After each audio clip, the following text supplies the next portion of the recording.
اللهم صل على محمد وآل محمد. اعوذ باللہ من الشیطان اللعین الرجیم. بسم اللہ الرحمن الرحیم. رب اشرح لی صدری ویسر لی امری واحلل عقدۃ من لسانی یفقهوا قولی.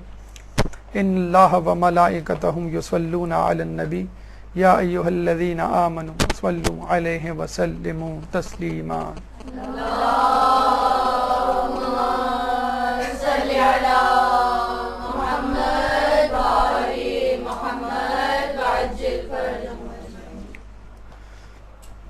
ماہ ذی الحج شروع ہو چکا ہے اور اس حوالے سے جو اہم ترین تواریخ ہمیں ملتی ہیں اس میں پہلی ذی الحج بی بی سیدہ کی رخصتی، 7 ذی الحج امام محمد باقر کی شہادت، 9 ذی الحج مسلم بن عقیل کی شہادت اور عرفہ، 10 ذی الحج عید الاضحیٰ، 18 ذی الحج عید غدیر اور 24 ذی الحج عید مباہلہ. تو آپ نے دیکھا کہ اس مہینے میں عیدیں بھی ہیں اور اس مہینے میں غم کے ایام بھی ہیں. بحیثیت شیعان علی ہماری ذمہ داری ہے کہ ہم غم کے دنوں میں غم کا اظہار کریں اور خوشی کے دنوں میں خوشی کا اظہار. اور یہ اظہار مسرت یا اظہار غم اہل بیت کے حوالے سے، معصومین کے حوالے سے ہونا چاہیے، اور یہ کم از کم اظہار ہے اپنی مودت اور محبت کو ثابت کرنے کا. اور اگر زیادہ سے زیادہ اظہار مقصود ہو تو پھر اہل بیت کی تعلیمات پر عمل پیرا ہو کر یہ اظہار کیا جا سکتا ہے. اس کے لیے ضروری ہے کہ ہم اہل بیت سے متعلق معلومات کو اکٹھا کریں اور ان کی حیات مقدسہ کو سامنے رکھتے ہوئے اپنی زندگی کو اس طرح سنواریں کہ اہل بیت ہم سے راضی ہو جائیں. چنانچہ ایام غم اور ایام مسرت ہمارے لیے اس دورے پرفتن ماحول میں ایک کھڑکی، ایک روشن دان مہیا کرتے ہیں کہ جس میں ہمیں سانس لینے کا موقع ملتا ہے. یہ ہماری ذمہ داری ہے کہ ان ایاموں میں کچھ وقت نکال کر معصومین سے متعلق، اہم واقعات سے متعلق معلومات کو جمع کریں، مجلس کی صورت میں، دروس کی صورت میں، کتابوں کی صورت میں یا مقالہ جات کی صورت میں، تاکہ اپنی زندگی کو خدا کی رضا کے مطابق گزار سکیں. چنانچہ آج ہم اپنے 5ویں امام سے متعلق گفتگو کریں گے کہ جنہیں 7 ذی الحج کو شہید کیا گیا. اس دوران جو مراحل ہم طے کرنے جا رہے ہیں اس میں سب سے پہلا مرحلہ تعارف، دوسرا مرحلہ بادشاہان وقت امام کے زمانے میں، ان کا بچپن، اخلاق حسنہ، علمی کمالات، ان کے اصحاب و تلامیذ کہ جنہوں نے ان سے استفادہ حاصل کیا، کرامات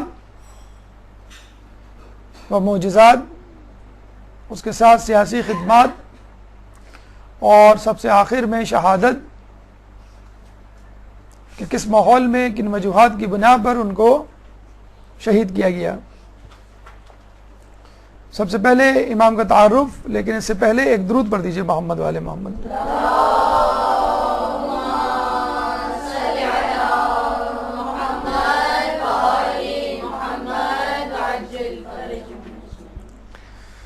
آپ کی ولادت 10 رجب 57 ہجری 57 ہجری کو ہوئی۔ سلسلہ عصمت کی 7ویں اور سلسلہ امامت کی 5ویں کڑی قرار پائے۔ جب اس 5 اور 7 کے ہندسے کو جمع کیا جاتا ہے آپس میں تو 57 بنتے ہیں، یہی ان کا سال ولادت ہے 57 ہجری، اور اتفاق سے یہی ان کی عمر مبارک۔ بہت آسان ہے اس طرح ان کی عمر مبارک اور سال ولادت کو یاد رکھنا۔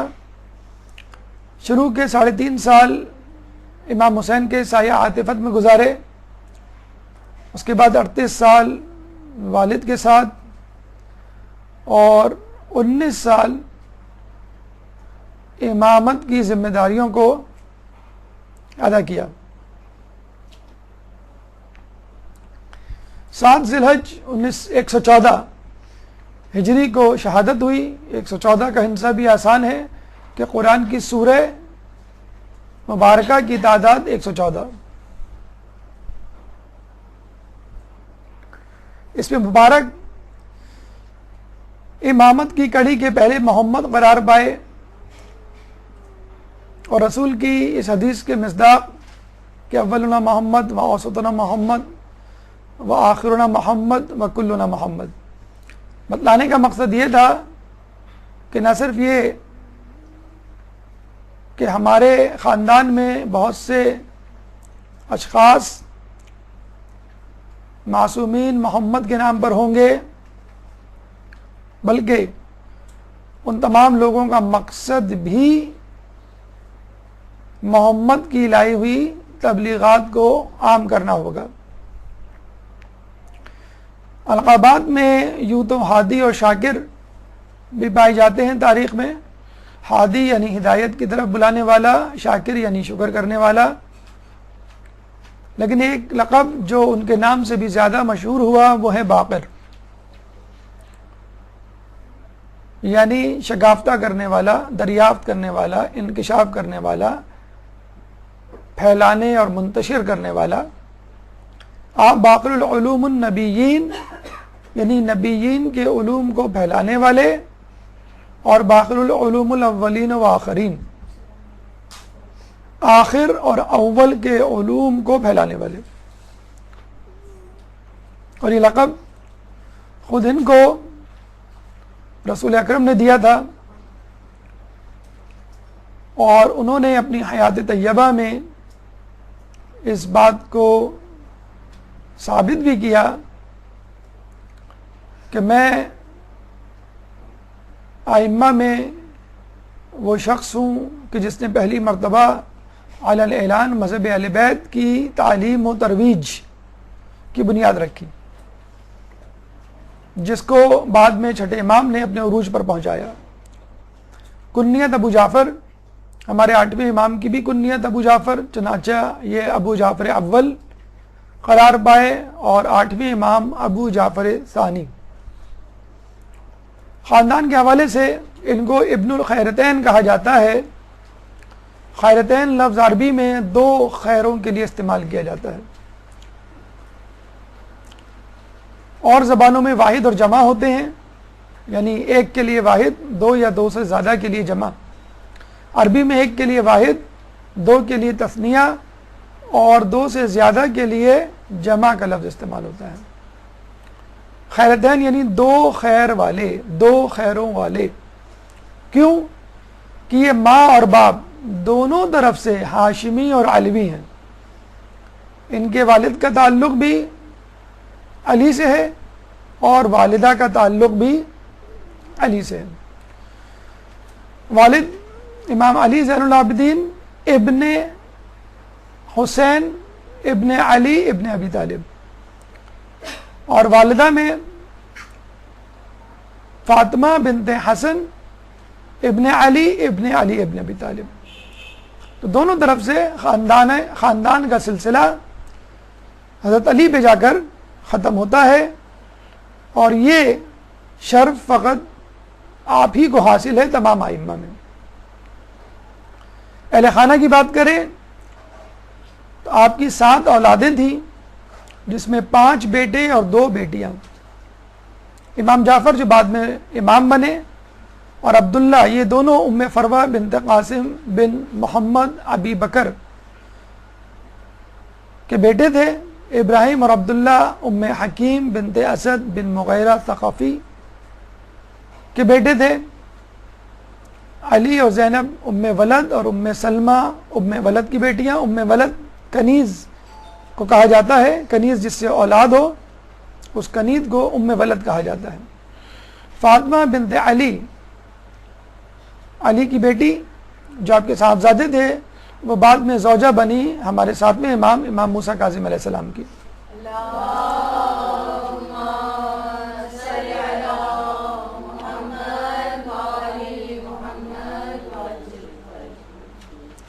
تو یہ آپ کے اہل خانہ کی تفصیل. بادشاہان وقت لوگ یہ کہتے ہیں کہ جب ہم ائمہ کا تذکرہ کرتے ہیں تو بادشاہان وقت کا تذکرہ اس کے ساتھ کیوں ہوتا ہے؟ ائمہ کے فضائل تو سمجھ میں آتے ہیں، لیکن بادشاہوں کے رذائل کا یہ کون سا موقع ہے؟ تو یاد رکھیے، تعرف الاشیاء بالازدادها، کہ اشیاء کو ان کی ضدوں سے پہچانو. یہ عرب کا ایک مشہور قول ہے عربوں میں. یعنی آپ کو نور سمجھ میں نہ آئے تو تاریکی کو سمجھ لیجئے، سچ سمجھ میں نہ آئے تو جھوٹ کو سمجھ لیجئے، انکساری اور تواضع سمجھ میں نہ آئے تکبر کو سمجھ لیجئے. امام سمجھ میں نہ آئے تو ائمہ کے دشمنوں کو دیکھ لیجئے. امام حسین کا قول ہے کہ اگر تم حق کے بارے میں مشوش ہو، مشکوک ہو، تو باطلوں کے تیروں پر اپنی نظر رکھو، جہاں وہ گریں گے وہ حق ہوگا. چنانچہ اگر سمجھ میں نہیں آتا کہ حق کون سا ہے، کیونکہ بہت سارے حق کے دعویدار آپ کو ملیں گے ہر زمانے میں، تو آپ یہ دیکھ لیجئے کہ باطل کی دشمنی کس گروہ سے ہے، وہ گروہ حق پر ہوگا. بادشاہان وقت کی تعداد 10 سے زیادہ ہے، 10 کے قریب. آپ کی ولادت کے وقت معاویہ ابن سفیان بادشاہ تھا، اس کے بعد اس کا بیٹا یزید بن معاویہ 60 ہجری کو براجمان ہوا تخت پہ، اور اس کے واصل جہنم ہونے کے بعد معاویہ ابن یزید 64 ہجری میں تخت پہ بیٹھا، لیکن فوراً ہی خود اتر گیا یہ کہہ کر جب مجھ سے بہتر خاندان اہل بیت میں لوگ موجود ہیں، یعنی امام زین العابدین، تو مجھے خلافت کا کوئی حق نہیں.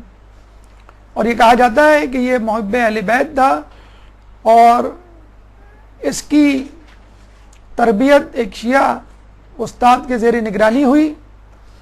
چنانچہ اس کے تیور دیکھ کر بنو امیہ کے ظالم شخص مروان نے معاویہ ابن یزید کو اس کے استاد سمیت زندہ دفنا دیا تھا.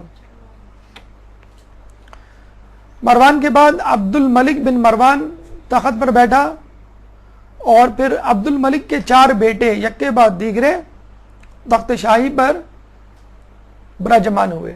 ولید بن عبد الملک، سلیمان بن عبد الملک، یزید بن عبد الملک اور ہشام بن عبد الملک. اور اس دوران سلیمان بن عبد الملک کے بعد عمر بن عبد العزیز نے تخت سنبھالا.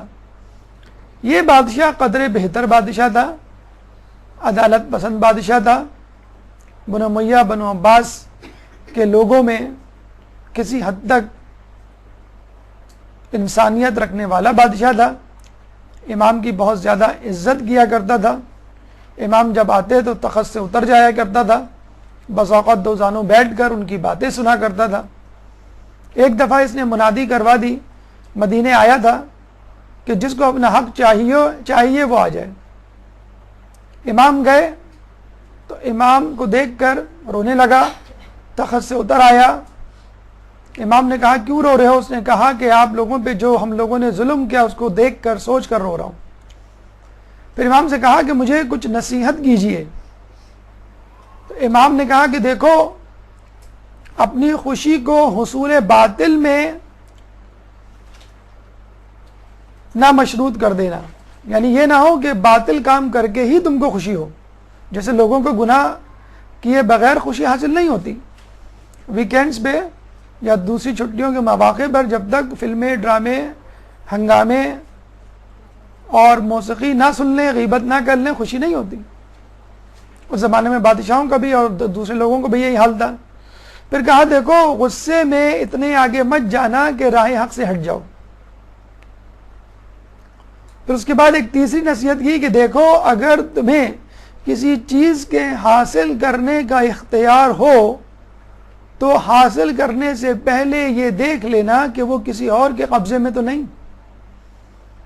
تیسری نصیحت سن کر عمر بن عبدالعزیز سمجھ گیا کہ امام کا اشارہ کس طرف ہے۔ فوراً رقعہ منگوایا، تحریر لکھی اور یہ کہا کہ میں آج فدق امام کے حوالے کرتا ہوں۔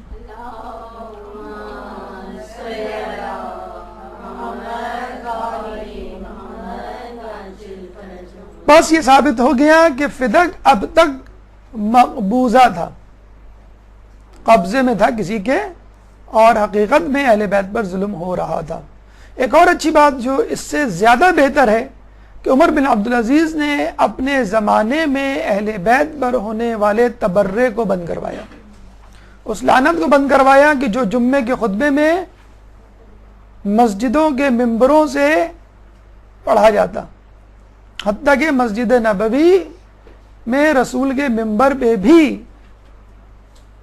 علی کی شان میں گستاخی کی جاتی اور اہل بیت پہ دشنام ترازی کی جاتی۔ عمر بن عبدالعزیز نے ان جملات کو خطبے سے نکالا اور اس کی جگہ قرآن کی یہ آیت اس میں پڑھوانی شروع کی، ان اللہ یأمر بالعدل والاحسان وایتاء ذی القربى وینہی عن الفحشاء والمنکر۔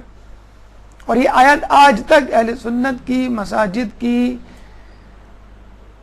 مساجد کے خطبوں میں جمعے کے یہ جملہ آخر میں آپ نے سنا ہوگا، پڑھا جاتا ہے۔ ہشام بن عبد الملک آخری بادشاہ تھا کہ جس ملعون نے امام کو کھانے میں زہر دے کے شہید کروایا۔ آئیے امام کے بچپن کے واقعات کی طرف چلتے ہیں، لیکن اس سے پہلے ایک درود پڑھ دیں محمد والے محمد میں۔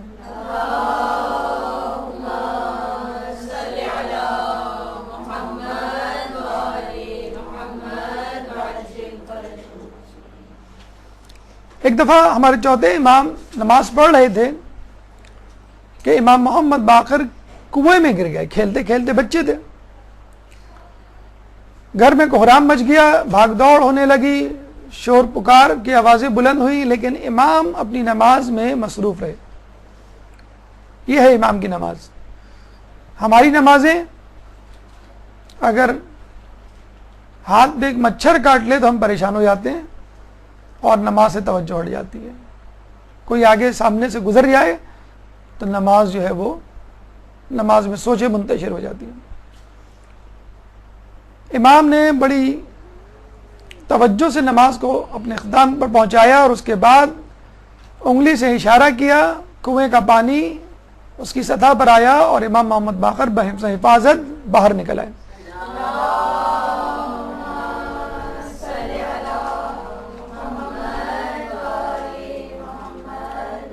اور امام نے یہ ثابت کر دیا کہ امام خشکی کا بھی ہوتا ہے اور تری کا بھی۔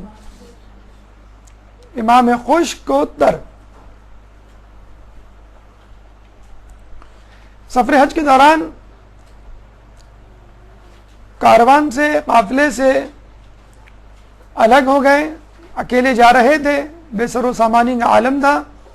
ایک شخص نے دیکھ کر پوچھا کہ بیٹا تم کہاں سے آئے ہو، کہاں جا رہے ہو، تمہارے پاس کوئی ساز و سامان کیوں نہیں، کیا نام ہے تمہارا؟ تو بڑے سکون سے فرمایا کہ میں من اللہ سے الی اللہ کی طرف جا رہا ہوں، یعنی میرا سفر اللہ سے اللہ کی طرف ہے، یہ نہیں ہے کہ گناہوں میں آلودہ تھا اب توبہ کرنے جا رہا ہوں۔ پہلے غیر اللہ کی یاد میں مگن تھا، اب اللہ کو یاد کر رہا ہوں. نہیں، پہلے بھی اللہ کی طرف تھا، اب اللہ کی طرف ہوں، اللہ سے اللہ کی طرف جا رہا ہوں. میرا زیادہ راہ تقویٰ ہے، اور یہی اصل زیادہ راہ ہے. قبر میں یہی کام آنے والا ہے. مال و دولت زندگی کے لیے ہمارے لیے تقویٰ ہے. اور میرا نام محمد بن علی بن حسین بن علی ابن ابی طالب ہے. تو یہ تعارف تھا. ایک چھوٹے سے بچے نے کروا کر یہ ثابت کر دیا کہ میرا تعلق اہل بیت سے ہے، میں سلسلہ امامت کی کڑی ہوں، میں کوئی عام بچہ نہیں. مصائب کربلا میں آپ کا تذکرہ ملتا ہے. لوگ کہتے ہیں کہ ان کا کوئی رول نہیں تھا، یا ہمیں ان سے متعلق کچھ واقعات نہیں ملتے. تو یہ کیا کم ہے کہ ایک بچے نے 3 دن کی بھوک و پیاس کو برداشت کیا اور کوئی واویلا نہیں مچایا، صبر و سکون کا دامن ہاتھ سے نہیں چھوڑا، کسی چیز کے لیے ضد نہیں کی. اور اس سے بھی زیادہ کہا جاتا ہے کہ دربار یزید میں اپنے بچپن کا پہلا خطبہ دیا. جب یزید نے دیکھا کہ بچے ہیں ان کے قافلے میں، عورتیں ہیں ان کے قافلے میں، تو تخت سے اتر آیا، تکبر و نخوت میں کہنے لگا ہم ان عورتوں کو نعوذ باللہ بیچ دیں گے اور ان کے تمام خاندان کو قتل کر ڈالیں گے.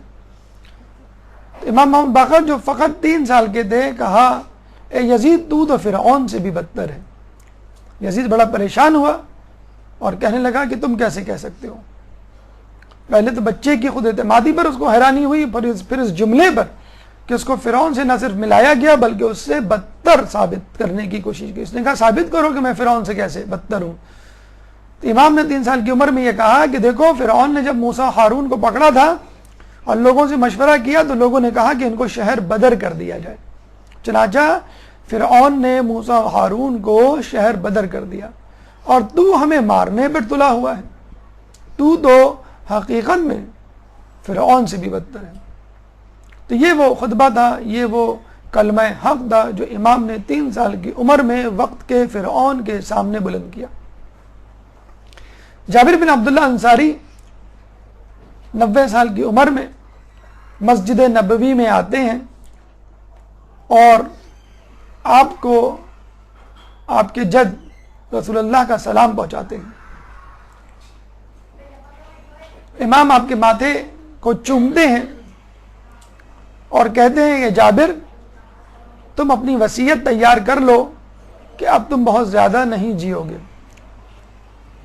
جابر حیران رہ گئے کہ یہ بات تو رسول نے مجھ کو ہی کہی تھی کہ جب تم میرے بیٹے محمد سے ملو گے تو اس کو میرا سلام دینا اور اس کے بعد تم بہت زیادہ عرصے تک نہیں جی پاؤ گے.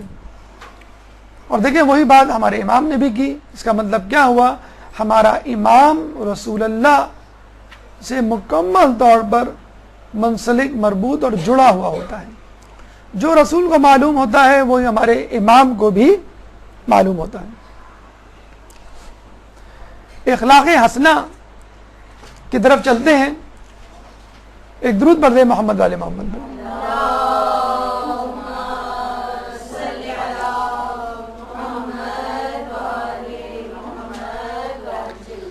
آپ نے دیکھا ہوگا آج کل فیس بک، دیگر internet website, chatting website میں عموماً جب کوئی کمنٹس لکھے جاتے ہیں فنی قسم کے تو آگے لکھ دیا جاتا ہے لول، LOL، لول، لاف آؤٹ لاؤڈ. اور لوگ جو ہے اکیلے میں تنہائی میں بھی خائے لگا رہے ہوتے ہیں. لوگ پہلے دیواروں سے باتیں کیا کرتے تھے، اب کمپیوٹر سے باتیں کرتے ہیں. تو معاشرے میں ہنسی مذاق ٹھٹا قہا ایک عام سی بات بن گئی ہے. اتنی عام سی بات ہو گئی ہے اس کو علم طب نے یہ کہہ کر تصدیق کر دی، اس پہ ایک مہر لگا دی کہ laughter is the best medicine. حالانکہ ہمارے یہاں laughter is the worst poison. رسول اللہ مسجد نبوی سے اپنے حجرے میں نکلتے ہیں، مسجد نبوی میں آتے ہیں، دیکھتے ہیں لوگ کہاں مار کے ہنس رہے ہیں. تو رسول اللہ نے کہا کہ اگر تم کو وہ معلوم ہوتا جو مجھے معلوم ہے تو روتے زیادہ ہنستے کم. ہنسنے کو، قہقہہ لگانے کو اسلام نے معیوب جانا ہے. ہاں مسکراہٹ الگ بات ہے، حتیٰ کہ مومن کو دیکھ کر مسکرانا مومن کے لیے صدقہ دینے کے برابر ہے. مومن کے لیے مسکراہٹ ایک صدقہ ہے. اور خود اصحاب رسول کہتے ہیں کہ رسول اللہ سے زیادہ ہم نے کسی کو مسکراتے ہوئے نہیں دیکھا.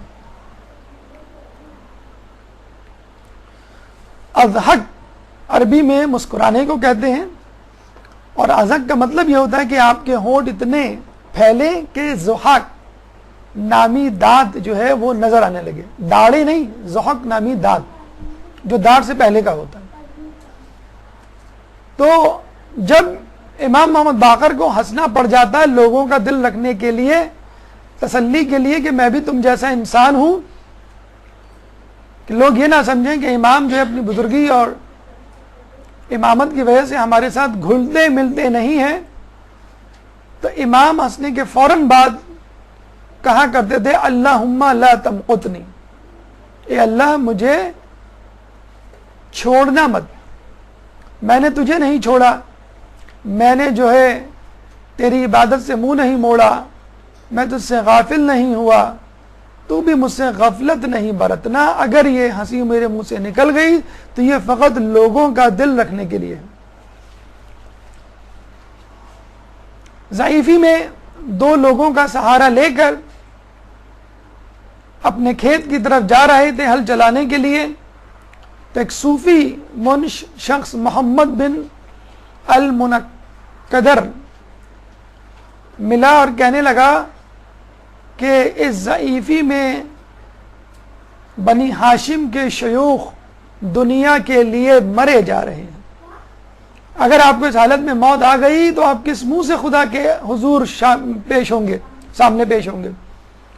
صوفی تھا اور صوفیوں کا یہ حال ہے کہ ان کو اپنے کسب معاش کی کوئی فکر نہیں ہوتی، کھانا پینا مانگ تانگ کر گزارا کرتے ہیں، جہاں مل جاتا ہے وہاں پڑے سو جاتے ہیں، اور دنیا سے منہ موڑنے کو صوفیت اور زہد سمجھتے ہیں.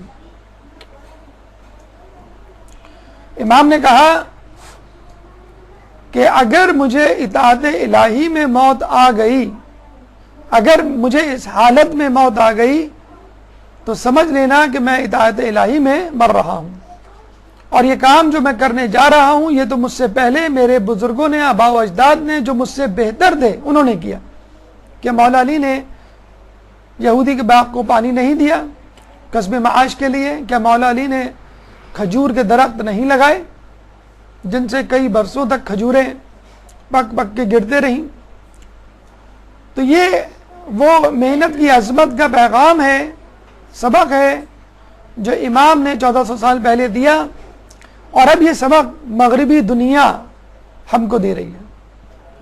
پاکستان اور انڈیا اور دیگر ترقی پذیر ممالک سے ہجرت کرنے والے افراد جب ویسٹرن کنٹریز جاتے ہیں تو ٹیکسی چلانے کو، گیس اسٹیشن میں کام کرنے کو، چوکیداری کی جاب کو، ویٹر کی جاب کو بحسن و خوبی انجام دیتے ہیں. اور یہ کام تو دور کی بات، اس سے بہتر کام پاکستان میں ملے، کرنے کو پڑ جائے تو اس میں شرم و حیا محسوس کرتے ہیں. گھر میں گھر والوں کا ہاتھ بٹانا، صفائی ستھرائی میں اہل خانہ کی مدد کرنا ان کی شان کے خلاف ہوتا ہے. تو جو محنت کی عظمت مغرب آج ہمیں سکھا رہا ہے وہ ہمارا امام ہمیں بہت پہلے سکھا گیا، لیکن ہم نے سیکھنے کی کوشش نہیں کی. اب آئیے امام کے علمی کمالات کی طرف، لیکن اس سے پہلے ایک درود پڑھ دیں محمد والے محمد.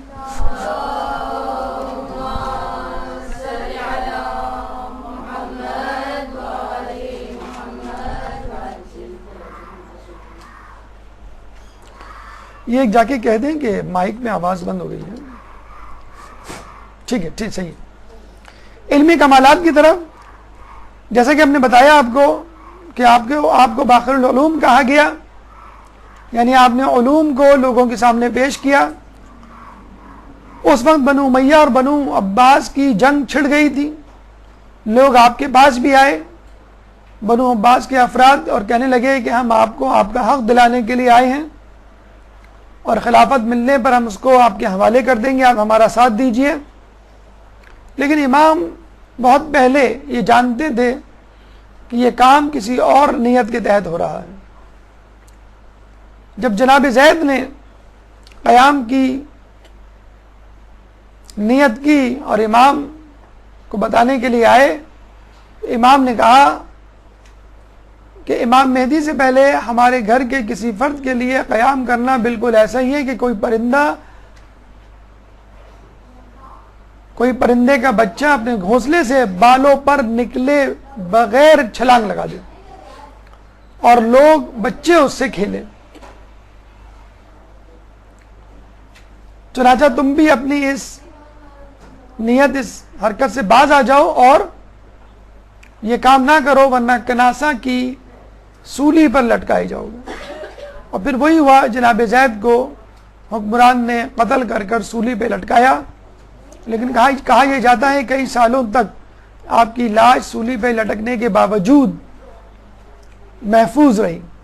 اس کی وجہ یہی ہے کہ بہرحال نیت صحیح تھی لیکن طریقہ کار وہ نہیں تھا. بہرحال جو امام چاہتے تھے، آپ کے مدرسے میں جس کی بنیاد آپ نے ڈالی، بنو امیہ بنو عباس کی چپقلش سے فائدہ اٹھاتے ہوئے، کہ دونوں کا دھیان آپ کی طرف نہیں تھا، بنی ہاشم کی طرف، اور وہ اپنی جنگوں میں مصروف تھے. چنانچہ امام نے مکتب کھولا جو بعد میں ان کے بیٹے امام جعفر نے پروان چڑھایا اور اس کا نام مکتبہ جعفریہ پڑا. اس مکتب میں نہ صرف شیعان علی بلکہ غیر شیعہ افراد، جس میں ایک مشہور نام امام ابو حنیفہ کا بھی ملتا ہے، امام اعظم بھی آیا کرتے تھے. اور 2 سال باقاعدگی سے انہوں نے امام باقر سے علم حاصل کیا. اور یہ کہا کرتے تھے لولا سنتین لہلک نعمان. نعمان امام ابو حنیفہ کا اصل نام ہے کہ اگر 2 سال نہ ہوتے تو نعمان یعنی میں ہلاک ہو جاتا. 2 سال میں استفادہ نہ کرتا امام سے تو میری وہ علمی حیثیت و قابلیت نہ ہوتی جو ابھی ہے. اور اس بات کا تذکرہ شبلی نعمانی نے اپنی کتاب سیرت نعمان میں جو امام ابو حنیفہ پر لکھی گئی ہے اس میں بھی کیا. چنانچہ آپ کا لگایا ہوا پودا بعد میں ایک تناور درخت بنا اور جس کے ثمرات سے آج تک لوگ مستفید ہو رہے ہیں. آپ کے دور میں طاؤس یمانی نے آپ سے کچھ سوالات کیے اور آپ نے ان سوالات کے بھرپور جوابات دیے. وہ آج تک تاریخ کی کتابوں میں دلچسپی کے ساتھ پڑھے اور سنے جاتے ہیں.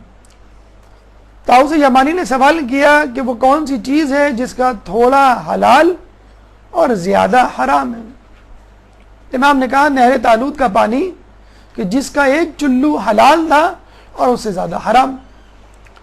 طالوت جناب موسیٰ کے مقرر کردہ امیر لشکر تھے اور اپنے لشکر کو لے کے جالوت سے لڑنے کے لیے جا رہے تھے، تو جو بہت طاقتور بادشاہ تھا. رستے میں نہر آئی، لوگوں کو پیاس لگی. طالوت نے کہا کہ اس سے فقط 1 چلو بھر مستفید ہونا، اس سے زیادہ نہیں، ورنہ ہلاک ہو جاؤ گے. تو جن لوگوں نے 1 چلو پیا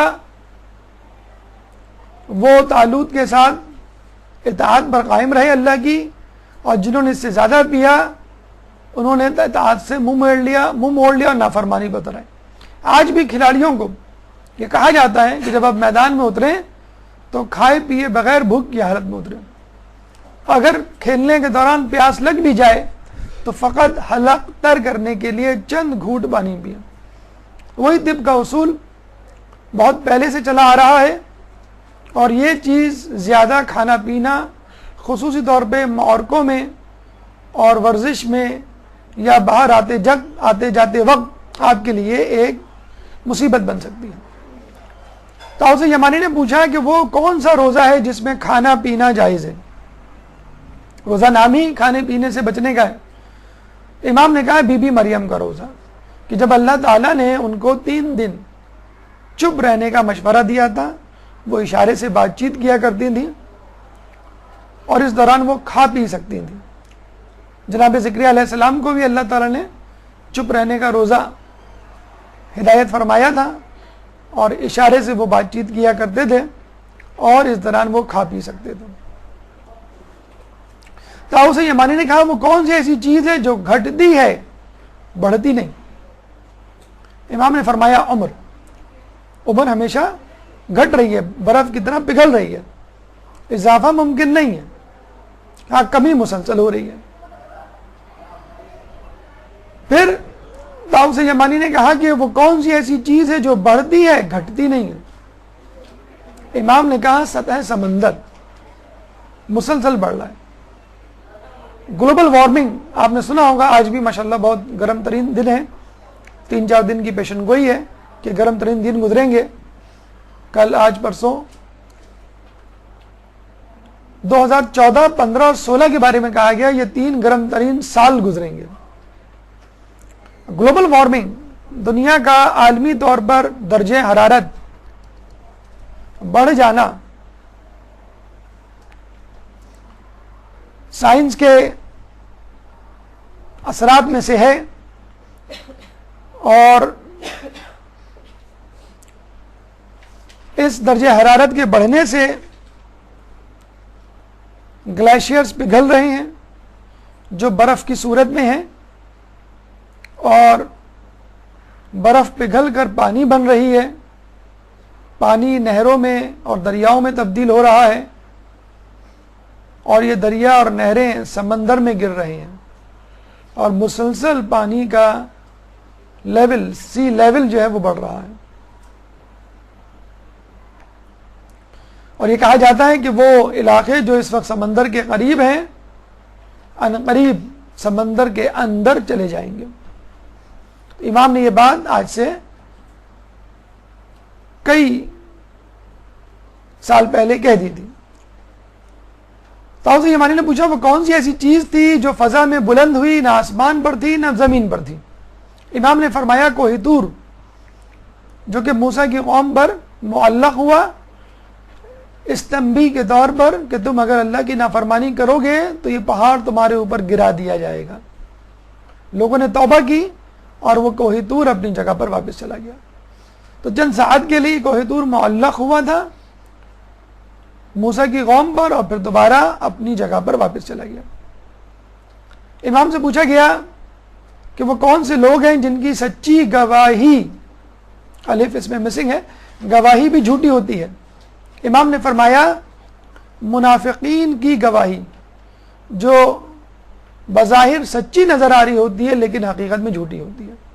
اذا جاءک المنافقون قالوا نشہد، جب منافقین تمہارے پاس آتے ہیں اور یہ شہادت دیتے ہیں انک لرسول اللہ، بے شک آپ اللہ کے رسول ہیں، واللہ یعلم انک لرسولہ،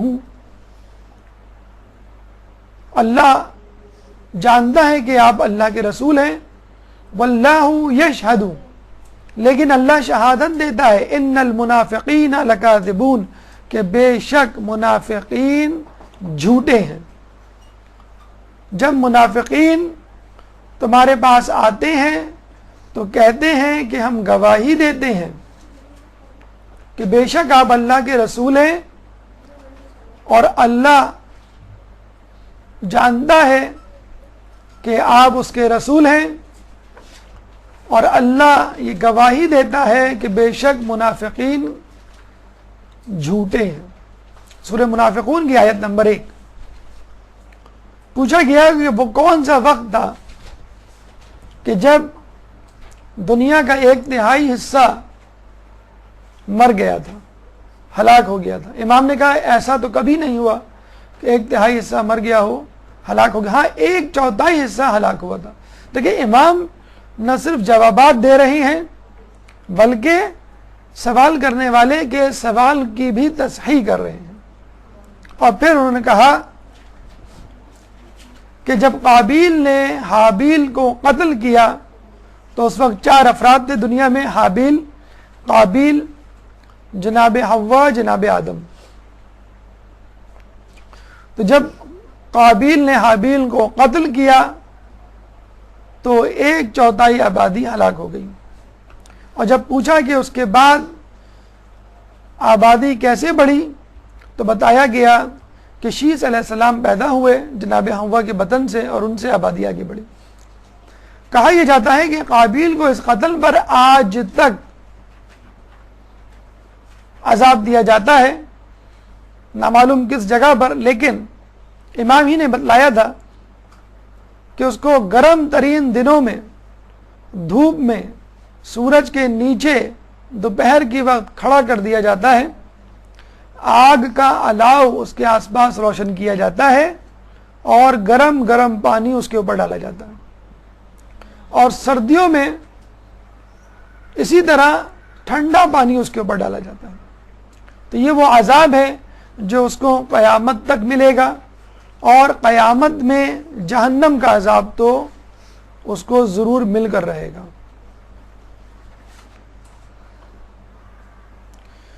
عالم نصارہ سے ایک مناظرہ ہوا جو اپنے زمانے میں بہت مشہور ہوا۔ جب بادشاہ نے آپ کو قید سے آزاد کیا، یہ دیکھ کر کہ قید میں آپ کی شہرت بڑھتی جا رہی ہے اور لوگ آپ کے گرویدہ ہوتے جا رہے ہیں، یہ نہ ہو کہ قیدی سارے آپ کے ساتھ ہو جائیں، بغاوت کر بیٹھیں، اس نے آپ کو فوراً رہا کرنے کا حکم دیا اور کہا کہ فوراً ان کو کسی تنگ مشکل راستے سے مدینے لے جاؤ، اور اگر بحالت مجبوری کسی آبادی کے پاس سے ان کا گزر ہو تو یہ منادی کروا دینا کہ کوئی بھی ان سے کسی قسم کا کاروبار یا لین دین نہ کرے، ان کو کھانے پینے کو کچھ نہ دے۔ بہرحال امام نے ان کے لیے بد دعا کی تھی، اس کا تذکرہ بھی آگے آئے گا، لیکن جب امام محل سے نکلے اور ایک جگہ سے گزرے تو دیکھا وہاں پہ بہت سارے لوگوں کا ہجوم ہے۔ اس ہجوم میں مسلمان بھی ہیں اور عیسائی بھی ہیں۔ امام نے پوچھا تو پتہ چلا کہ ان کا عیسائی راہب عالم دین سال میں ایک مرتبہ اپنے حجرے سے نکلتا ہے اور ہجوم میں موجود لوگوں کے سوالات کے جوابات دیتا ہے۔ امام سر پہ کپڑا ڈال کر بیٹھ گئے کہ کوئی ان کو پہچانے نہیں۔ جب وہ راہب سامنے آیا تو آپ کو دیکھ کے فرمایا کہ تم کس امت سے ہو؟ آپ نے فرمایا امت مرحومہ میں سے ہوں، یعنی وہ امت جس پر رحم کیا گیا ہے۔ پھر اس نے کہا کہ تم جاہل ہو کہ عالم ہو؟ امام نے کہا کہ میں جاہل نہیں ہوں۔ دیکھیں تواضع انکساری کا کتنا بہترین طریقہ ہے۔ پھر اس نے پوچھا کہ تم مجھ سے سوال کرو گے یا میں تم سے سوال کروں؟ وہ امام ہی کیا جو کسی سے سوال کرے۔ امام نے کہا کہ تم مجھ سے سوال کرو۔ اس نے کہا وہ کون سی ایسی ساعت ہے، وقت ہے جو دنیا میں شمار نہیں ہوتی، اس دنیا کی ساعت شمار نہیں ہوتی؟ امام نے کہا وہ سورج نکلنے سے پہلے کا وقت ہے، یعنی صبح ہونے کے بعد، پاؤں پھٹنے کے بعد، فجر سے لے کے طلوع آفتاب تک کا وقت، جو کہ جنت کے وقتوں میں سے ایک وقت ہے۔ یہ وہ وقت ہے کہ رات بھر شب بیداری کرنے والے کو نیند آ جائے، رات بھر تڑپنے والے مریض کو آرام آ جائے، اور خوف خدا رکھنے والوں کو خدا یاد آ جائے۔ پھر اس نے پوچھا کہ یہ کیسے ممکن ہے کہ جنت میں لوگ کھائیں پیئیں لیکن بول و براز، پیشاب پخانہ نہ ہو، اس کی کوئی مثال؟ اس نے کہا کہ دیکھو ماں کے پیٹ میں بچہ ہوتا ہے اور وہ کھاتا بھی ہے پیتا بھی ہے لیکن بول و براز سے عاری ہے۔ پھر امام سے پوچھا یہ کیسے ممکن ہے کہ جنت میں آدمی کھائے پیے گا، جنت کی نعمتوں کو استعمال کرے گا، لیکن اس نعمت میں کوئی کمی نہیں آئے گی ان نعمتوں میں؟ امام نے کہا دیکھو ہم چراغ سے چراغ جلاتے ہیں اور ایک چراغ سے کئی چراغ جلتے ہیں، لیکن جس چراغ سے چراغ جلائے جاتے ہیں اس چراغ کی روشنی میں کوئی کمی نہیں آتی۔ اور آج کل کی مثال ای میل ہے، آپ ایک ای میل سینکڑوں لوگوں کو فارورڈ کریں، ایک میسج سینکڑوں لوگوں کو موبائل پہ دیں، لیکن میسج پھر بھی آپ کے میل باکس میں یا میسج باکس میں موجود رہتا ہے اور ساتھ ہی ساتھ لوگوں کو بھی پہنچ جاتا ہے۔ تو یہ ایک مثال کہ جنت کی نعمتیں استعمال کے باوجود کم نہیں ہوں گی۔ پھر امام سے پوچھا گیا کہ وہ دو افراد کون تھے کہ جو جڑواں تھے، ایک ساتھ پیدا ہوئے اور ایک ساتھ مرے، لیکن دونوں کی عمروں میں 100 سال کا فرق تھا۔ امام نے فرمایا وہ دو افراد عزیز اور عزیر تھے۔ عزیز کی عمر 150 سال تھی اور عزیر کی عمر 50 سال، اور دونوں ایک دن پیدا ہوئے، ایک ہی دن ان کا انتقال ہوا۔ اس کی وجہ یہ تھی کہ عزیر ایک دفعہ ایسی جگہ سے گزرے کہ جہاں پہ کھنڈرات تھے. عزیر نے ان کھنڈرات کو دیکھ کے کہا کہ اللہ تعالیٰ اس میں دبے لوگوں کو کس طرح زندہ کرے گا قیامت میں. یہ خیال آیا ہی تھا کہ اللہ تعالیٰ نے ان کو موت دے دی. 100 سال تک وہ موت کی حالت میں رہے، حتیٰ کہ ان کے گدھے کو بھی، جس پہ وہ سوار تھے، اس کو بھی موت آ گئی. 100 سال بعد وہ زندہ ہوئے، اپنے گھر واپس پہنچے تو لوگوں نے ان کو پہچاننے سے انکار کر دیا. بڑی مشکل سے ان کو پہچانا تو پتہ چلا کہ وہ 100 سال تک سوتے رہے. جب ان سے پوچھا گیا کہ آپ کتنا عرصہ سوئے، انہوں نے کہا 1 پہر، کیونکہ کہتے ہیں وہ دوپہر میں سوئے تھے اور سحپہر میں اٹھے تھے. 100 سال بعد سحپہر میں اٹھے. ہم کو بھی ایسا ہی احساس ہوتا ہے جب آپ سوتے ہیں تو چاہے آپ 8 گھنٹے سوئیں یا 2 گھنٹے سوئیں، آپ کو لگتا ہے کہ بس ابھی میں سو کے اٹھا ہوں. اس کا ذکر سورہ بقرہ آیت نمبر 259 میں موجود ہے. فَأَمَاتَهُ اللَّهُ مِئَةَ عَامٍ، بس اللہ نے ان کو موت دی 100 سال کے لیے. ثُمَّ بَعَثَهُ، اور اس کے بعد ان کو زندہ کر دیا. جب ابراہیم نے یہ سب سنا تو کہا کہ بے شک تم لوگوں میں ایسے لوگ موجود ہیں کہ جو ہم سے زیادہ علم رکھتے ہیں اور ہمارے علم کا احاطہ کیے ہوئے ہیں. اور اس کے بعد اس راہب نے اسلام قبول کر لیا. لیکن بادشاہ نے جب یہ سنا تو مزید حسد میں مبتلا ہو گیا اور لوگوں میں یہ بات مشہور کروا دی کہ اب شیعوں کے امام عیسائیوں کے ساتھ اٹھنے بیٹھنے لگے ہیں، ان کے راہبوں کی باتیں سننے لگے ہیں. اور اس نے مزید یہ منادی کرا دی کہ اب امام کے ساتھ کوئی مسلمان رابطہ نہ رکھے. نعوذ باللہ، امام اسلام سے پھر گئے ہیں. ان کے امام نعوذ باللہ اب جو ہے ان کو جزیہ دینا پڑے گا. اب تک یہ جزیہ نہ دینے کی وجہ سے اپنے کفر کو چھپائے ہوئے تھے نعوذ باللہ. اور رستے بھر لوگوں نے انہیں بہت تنگ کیا اور پھر آخر ان لوگوں کو بددعا دینی پڑی. اصحاب و تلامیذ، ایک درود پڑھ دے محمد والے محمد پہ.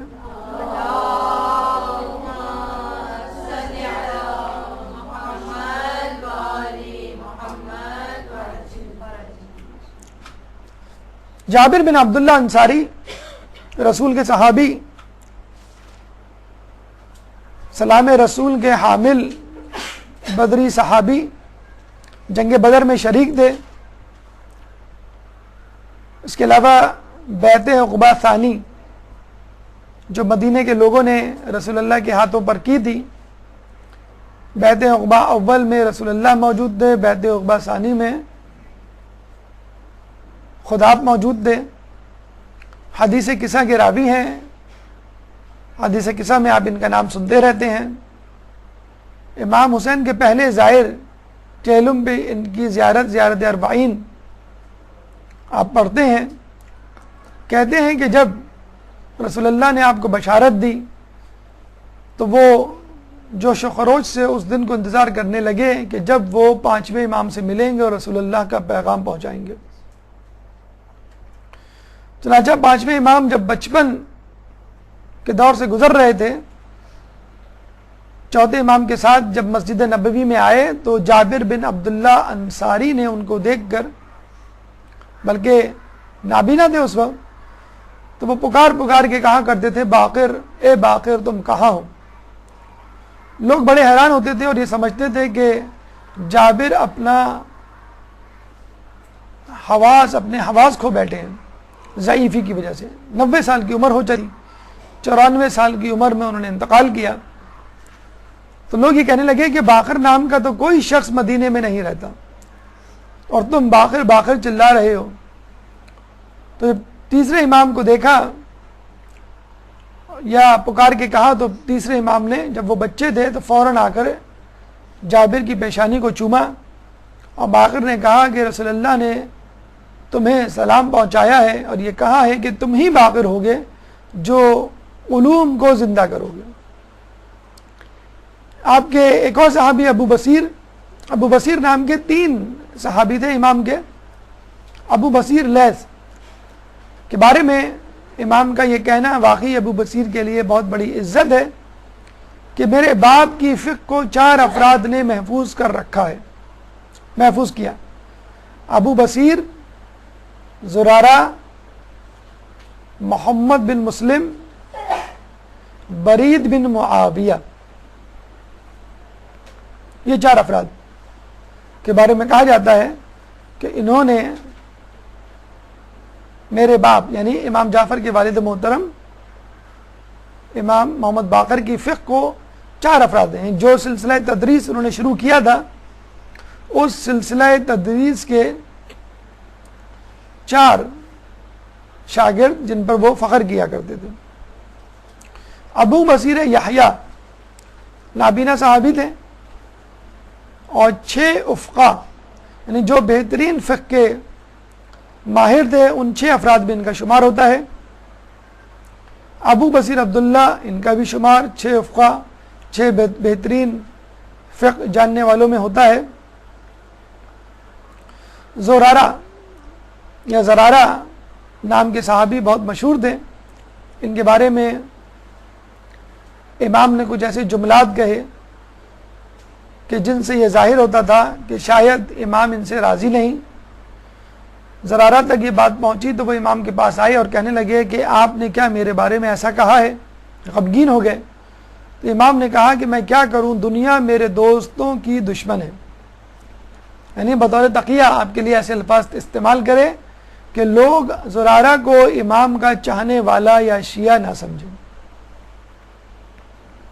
محمد بن مسلم ثقفی جنہوں نے امام باقر سے 30,000 احادیث مروی کی اور امام جعفر سے 16,000 احادیث، آپ دیکھ لیجئے علوم کے خزانے تھے ان کے صحابہ، چاہے جائے کہ خود امام باقر۔ بہت امیر کبیر تھے، صاحب ثروت تھے، مال و دولت کے مالک تھے۔ امام نے صرف ایک دفعہ ان سے یہ کہا کہ اے محمد تواضع اختیار کرو، تو آپ نے کھجور کی ریڑھی لگا لی، ٹھیلا لگا لیا اور مسجد کے باہر بیٹھ کے بیچنے لگے۔ لوگوں نے کہا کہ محمد تھوڑی سی حیا کرو، تم بہت بڑے گھرانے کے فرد ہو اور تم جو ہے وہ کھجور بیچ رہے ہو اس طرح باہر بیٹھ کے۔ پھر انہوں نے آٹے کی چکی کی دکان کر لی اور آٹا بیچنے لگے۔ دیکھیں یہ اصحاب کا حال تھا کہ امام کے فقط ایک اشارے سے اپنی دنیا بدل لیا کرتے تھے۔ ایک اور صحابی جابر بن یزید جعفی امام کے صحابی تھے، بہت کٹر اہل بیت کے ماننے والے تھے۔ خلیفہ ان کا ایک دفعہ دشمن ہو گیا۔ امام نے ان کو یہ پیغام پہنچایا کہ جابر کہ تم جنوں کی کیفیت اختیار کر لو۔ جابر بڑے حیران ہوئے، لیکن امام کا حکم تھا، چنانچہ انہوں نے ایک لکڑی کا گھوڑا بنایا اور بچوں کے ساتھ کھیلنا شروع کر دیا۔ آپ نے بہلول دانہ کا نام سنا ہوگا امام موسیٰ کاظم کے زمانے میں، تو اس طرح کا یہ معاملہ ان کے ساتھ بھی ہوا۔ اسی وقت ہشام کا ایک سپاہی مدینے میں داخل ہوا اور جابر کو ڈھونڈنے لگا۔ لوگوں نے پوچھا کیوں ڈھونڈ رہے ہو؟ تو اس نے کہا کہ ہشام نے کہا ہے کہ جابر کی گردن اڑا دو کہ وہ امام کا چاہنے والا ہے۔ اور جب وہ جابر کے پاس پہنچا تو دیکھا وہ بچوں کے ساتھ گھوڑا کھیل رہے ہیں۔ تو لوگوں سے پتہ چلا کہ امام کے صحابی تو تھے، لیکن چند دنوں سے ان کا دماغ پلٹ گیا ہے اور پاگل ہو گئے۔ چنانچہ وہ سپاہی ان کو قتل کیے بغیر واپس چلا گیا۔ یہی حال کچھ شیعان علی کا آج کل بھی ہے، بلکہ ہمیشہ سے ہے، کہ اپنے آپ کو مجنون نہیں تو کم از کم سیدھا سادہ آدمی ظاہر کرے۔ بس اوقات ایسی محفل میں ہم بیٹھے ہوتے ہیں جہاں دشمنان اہل بیت ہوتے ہیں، وہاں کوئی تذکرہ چھڑ جاتا ہے، جذبات میں آ کے ہم ایسی بات کہہ دیتے ہیں کہ فوراً ہم کو جو ہے وہ پوائنٹ آؤٹ کر لیا جاتا ہے، ٹارگٹ میں آ جاتے ہیں ہم۔ تو ایسی حرکت سے پرہیز کریں کہ جس میں زبردستی کے دشمن آپ کے لوگ بن جائیں۔ اب آئیے کرامات کی طرف پڑھتے ہیں، لیکن اس سے پہلے ایک درود پڑھ دیجیے محمد والے محمد۔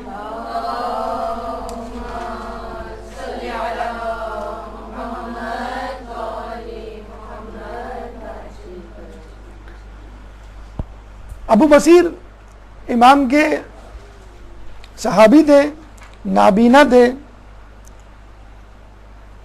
چنانچہ ایک دفعہ ابو بصیر کی بینائی امام نے واپس کروا دی باعجاز امامت. ابو بصیر دیکھنے کے قابل ہوئے.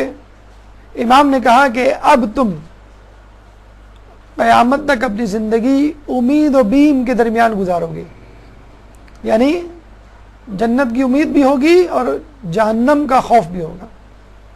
تمہیں یہ حالت پسند ہے یا پہلے والی کہ جب تم نابینا تھے اور ہم نے تمہاری جنت کی ضمانت لے لی تھی؟ تو ابو بصیر نے فوراً کہا کہ مجھے اپنی پچھلی حالت پہ لوٹا دیں. دیکھیں کتنے یقین کیا کرتے تھے، کتنا اپنے امام کی بات پر کہ امام میری جنت کے مالک ہیں، چنانچہ جو امام کہیں گے میں اس پر عمل کروں گا.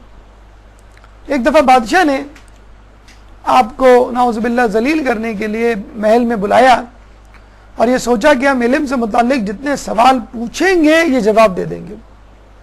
چنانچہ کوئی ایسا کام ان کے سپرد کیا جائے کہ جس کی ان کو عادت ہی نہ ہو. یہ تو ہر وقت پڑھنے لکھنے میں لگے رہتے ہیں، درس و تدریس میں. امام سے کہا کہ آپ تیر چلائیں. امام نے کہا میں ضعیف ہو گیا ہوں، مجھے اس کام سے باز رکھو. اس نے کہا نہیں، تیر تو آپ کو چلانا پڑے گا. امام نے تیر چلایا، بالکل نشانے پہ جا کے لگا. دوسرا تیر دیا، وہ بھی نشانے پہ لگا. تیسرا تیر دیا، وہ بھی. اس طرح 9 تیر دیے، 9 کے 9 نشانے پہ. اچھا، اس طرح نشانے پہ نہیں لگے جس طرح اس تصویر میں آپ کو نظر آ رہے ہیں، جی نہیں. جب ایک تیر نشانے پہ لگ جاتا ہے تو اب نشان باقی نہیں رہا، نشان میں جگہ ہی نہیں ہے، نشان کے اوپر تیر لگ گیا. دوسرا تیر عین پہلے والے تیر کے پیچھے جا کے لگا اور تیسرا تیر دوسرے تیر کے پیچھے جا کے لگا. اس طرح 9واں تیر 8ویں تیر کے پیچھے لگا. تو یہ امام کی جسے کہتے ہیں کہ تیر اندازی تھی. امام نے ثابت کر دیا کہ ہم وہ لوگ ہیں کہ جن کو ہر کام اللہ تعالیٰ نے یہاں دنیا میں بھیجنے سے پہلے سکھا کے بھیجا ہے. جیسا ہم نے آپ کو بتایا کہ جب امام کی کرامات، امام کے اخلاق سے بادشاہ پریشان ہوا تو آپ کو قید سے آزاد کیا اور یہ کہہ کر قید سے مدینے جانے دیا کہ کوئی ان سے رابطہ نہ رکھے. آس پاس کی آبادیوں میں یہ منادی کروا دی کہ کوئی امام کو پناہ نہ دے، نہ غذا دے، نہ کاروبار، نہ کسی قسم کا لین دین. امام جہاں بھی جاتے ان کے ساتھی آس پاس کی آبادی میں کچھ کھانے پینے کا سامان یا کاروبار کی غرض سے لین دین کے لیے لوگ منع کرتے تھے اور یہ کہتے نعوذ باللہ تم لوگ مرتد ہو گئے ہو، تم لوگ اسلام سے پھر گئے ہو، تم لوگ مسلمان نہیں ہو، تم لوگ جزیہ دو، ٹیکس دو، جو غیر مسلم جس طرح دیتے. تو امام کے اصحاب کہا کرتے تھے کہ چلو ٹھیک ہے، ہم جزیہ بھی دینے کے لیے تیار ہیں. کیا تم یہود و نصارہ سے لین دین نہیں کرتے؟ تو ہم سے بھی اسی طرح کر لو. لیکن کسی نے امام کو کھانا پینا نہیں دیا 3 دن تک. تو امام ایک پہاڑ پہ چڑھ گئے اور یہ آیت تلاوت کی، بقیت اللہ خیر لکم ان کنتم مؤمنین وما انا علیکم بحفیظ، کہ تمہارے لیے اللہ کا بقیہ حصہ بہترین ہے اور میں تمہارے اوپر کوئی ٹھیکیدار نہیں. تمہارے لیے اللہ کا بقیہ حصہ خیر ہے اور میں اگر تم مومن ہو، ان کنتم مؤمنین، اگر تم مومن ہو، اور میں تمہارے اوپر کوئی ٹھیکیدار نہیں. یعنی اگر تم میری خدمت کرو گے، میری بات مانو گے، میری اطاعت کرو گے تو ٹھیک ہے، ورنہ میں کوئی تمہارے اوپر حجت نہیں ہوں، ورنہ یہ کہ عذاب تم پر آ کے رہے گا. ایک بزرگ بستی سے نکلا، جب اس نے دیکھا کہ امام ایک شخص پہاڑ پہ کھڑے ہو کے یہ آیت پڑھ رہا ہے، اب بد دعا دے رہا ہے، تو اس نے فوراً لوگوں کو بلایا کہ تمہیں معلوم ہے یہ کون سا پہاڑ ہے؟ یہ وہ پہاڑ ہے کہ جس کے اوپر حضرت شعیب علیہ السلام نے چڑھ کر اپنی قوم کو بد دعا دی تھی. اگر تم نے امام کی مدد نہ کی اور ان کو کھانے پینے کے لیے کچھ نہ دیا اور لین دین نہ کیا تو امام نے جو بد دعا دی ہے اس کے مصداق تمہارے اوپر عذاب آئے گا اور تم اس سے نہ بچ سکو گے. چنانچہ لوگوں نے اس بزرگ کی بات سن کر فوراً رجوع کیا اور امام کی مدد کی۔ سیاسی خدمات کے حوالے سے گفتگو کرتے ہیں، لیکن اس سے پہلے ایک درود پڑھتے ہیں محمد والے محمد۔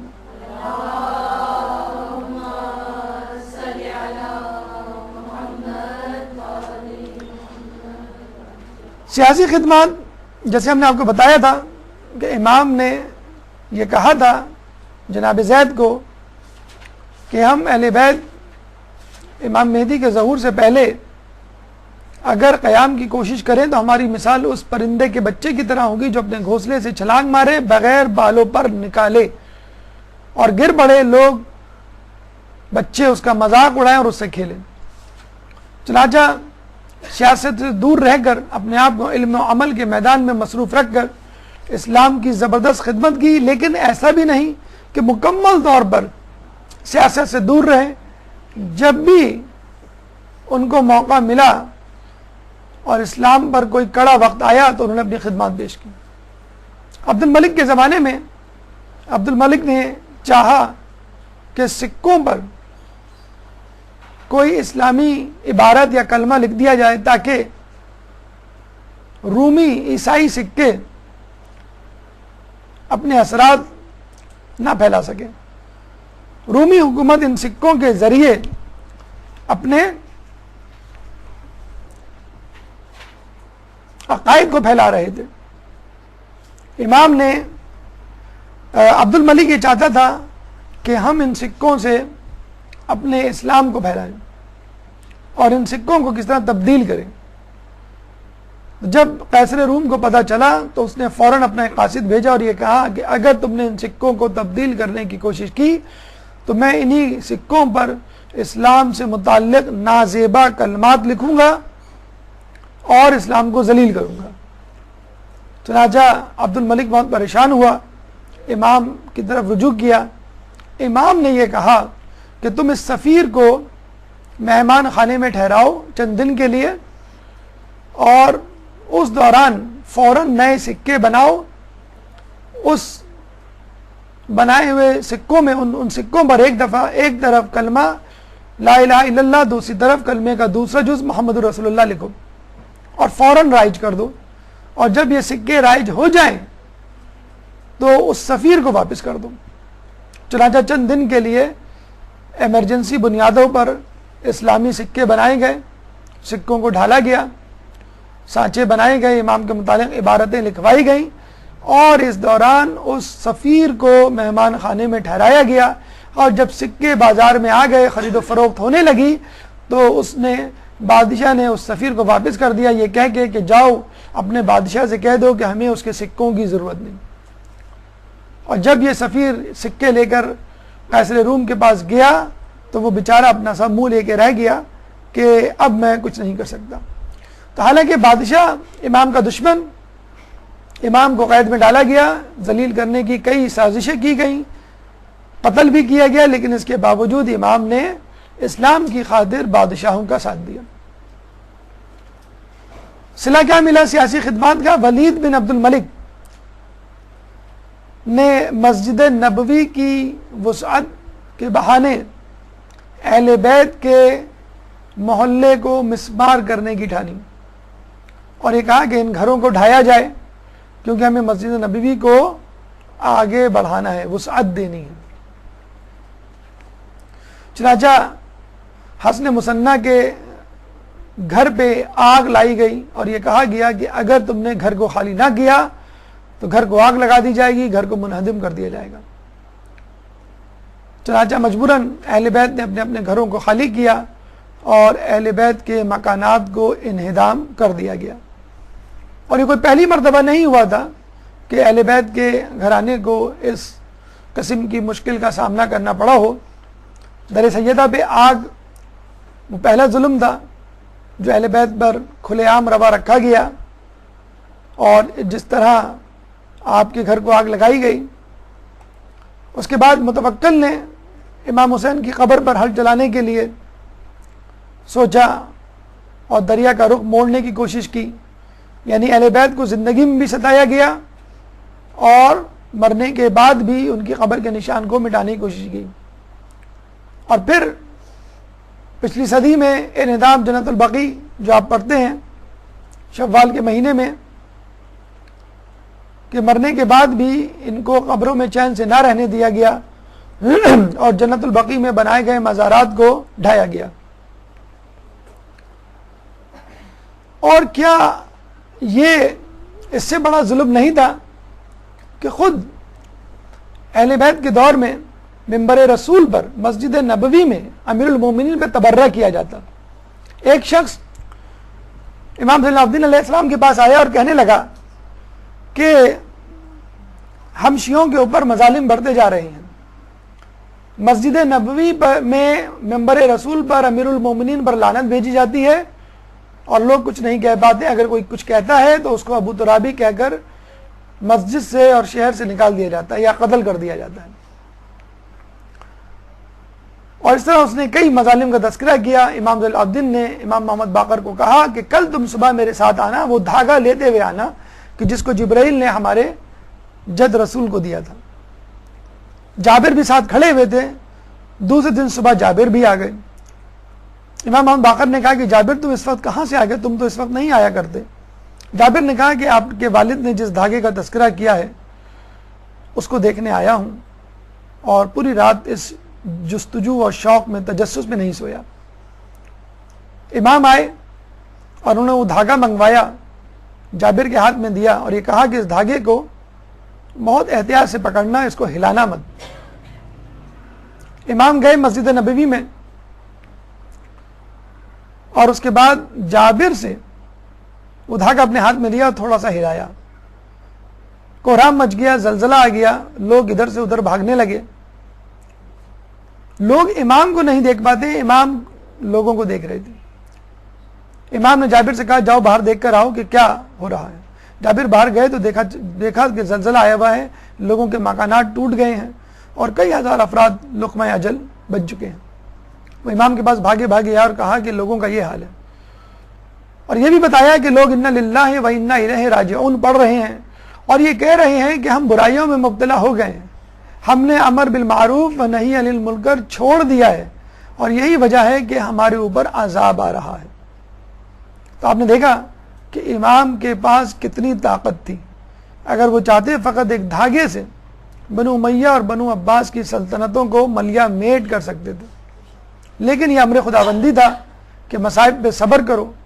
یہ نصیحت رسول اللہ نے امام علی کو بھی کی اور اس کے بعد باقی امام کو بھی کی، اور یہ انتقام کا کام آخری امام پہ چھوڑ دیا گیا. آج بھی یہ سلسلہ مظالم جاری ہے. اہل بیت سے متعلق ان تمام زیارات اور مقامات کو صفحہ ہستی سے مٹانا آل سعود کے ایجنڈے میں شامل ہے. یہ جو واقعہ بھی منی میں ہوا ہے جہاں کرین گری ہے، اس جگہ اگر آپ کھڑے ہوں تو بالکل اس کی مخالف سمت میں وہ جگہ نظر آئے گی جہاں رسول اللہ پیدا ہوئے تھے، جائے ولادت رسول اللہ، جس کو اب لائبریری کی شکل دے دی گئی ہے. اگر آپ وہاں سے گزریں اور وہاں ٹھہرنے کی کوشش کریں تو لوگ یہ کہتے ہیں وہاں پہ بیٹھے ہوئے اہلکار کہ یہاں سے چلے جاؤ، یہ رسول اللہ کی ولادت کی جگہ نہیں ہے. اور بڑی سیکیورٹی ہے وہاں پہ، کیونکہ آل سعود بڑے دنوں سے یہ کوشش کر رہی ہے کہ اس لائبریری کو جو کہ حقیقت میں رسول اللہ کی جائے ولادت ہے کسی طرح ڈھا دیا جائے وسعت حرم کے بہانے. جس طرح وسعت مسجد نبوی کے بہانے اہل بیت کے گھرانوں کو ڈھایا گیا، اسی طرح وسعت حرم کے بہانے محلہ بنی ہاشم، آپ کو یاد ہوگا یہ کرین وہیں پر ہے جہاں پہ محلہ بنی ہاشم تھا. ایگزیکٹلی کرین کی جو اس وقت لوکیشن آپ کو نظر آ رہی ہے یہیں پہ محلہ بنی ہاشم تھا، اور اس سے آگے جائیں تو رسول اللہ کی جائے ولادت. تو کیا یہ عذاب الہی کی ایک شکل نہیں کہ جس میں اشارہ دیا جا رہا ہو کہ تم لوگ جو ہے اب رسول اللہ کی جائے ولادت کو مٹانے کے در پہ ہو، اور اس سے پہلے محلہ بنی ہاشم کو مسجد نبوی سے اور محلہ بنی ہاشم کو حرم سے مٹا چکے ہو، اور کئی زیارات جو ہیں وہ مٹا دی گئی ہیں. بی بی کا وہ مقام کے جہاں وہ گریا کیا کرتی تھی مدینے سے تھوڑا سا دور، آپ نے دیکھا ہوگا کہ جس کو نعوذ باللہ کچرا کنڈی کی شکل دے دی گئی. کوڑا کرکٹ جو ہے مدینے والے وہاں پہ اب ڈالتے ہیں. اب قدرے بہتر صورتحال ہے، لیکن اتنی ویران جگہ ہے کہ لوگوں کو معلوم ہی نہیں کہ یہ وہ جگہ ہے کہ جہاں پر بی بی نے گھر بنایا تھا، جہاں پہ بیت الحزن تھا. بہرحال ہو سکتا ہے یہ اللہ کی طرف سے ایک اشارہ ہو. سعی کرنے کے دوران اور صفا مروہ کے دوران جو ایک حادثہ ہوا ہے کہ زیارات کو اس طرح مٹانا کہیں دعوت عذاب الہی تو نہیں. شہادت کی طرف آئیے. جب امام کی شہرت تو منزلت اور مقام علمیت مسلسل پھیلتا رہا تو لوگوں کو یہ احساس ہو چلا کہ اب ان قریب جو ہے یہ ہمارے لیے خطرہ بننے والے ہیں. چنانچہ ہشام بن عبد الملک نے وہی کچھ کیا جو اس سے پہلے کہ اماموں کے ساتھ روا رکھا گیا اور آپ کو غذا میں زہر ملا کر دیا گیا. امام کی شہادت 7 ذی الحج کی ہوئی. شہادت کے وقت انہوں نے 800 درہم عزاداری کے لیے مخصوص کر دیے اور یہ کہا گیا کہ منی کے میدان میں 10 سال تک میرا غم منایا جائے، عزاداری کی جائے. یہاں سے عزاداری کی اہمیت اور عزاداری کے لیے رقم کا مخصوص کرنا اور اس کے اخراجات برداشت کرنا، اس کی بھی اہمیت کا اندازہ ہوتا ہے. یہ تمام گزارشات امام کے حوالے سے اپنے اختتام کو پہنچی. اس موضوع سے متعلق اگر آپ کے ذہن میں کوئی سوال ہے تو آپ کر سکتے ہیں. سوالات سے پہلے ایک بھرپور صلوات. برحمتك يا أرحم الراحمين وصلى الله على محمد وآله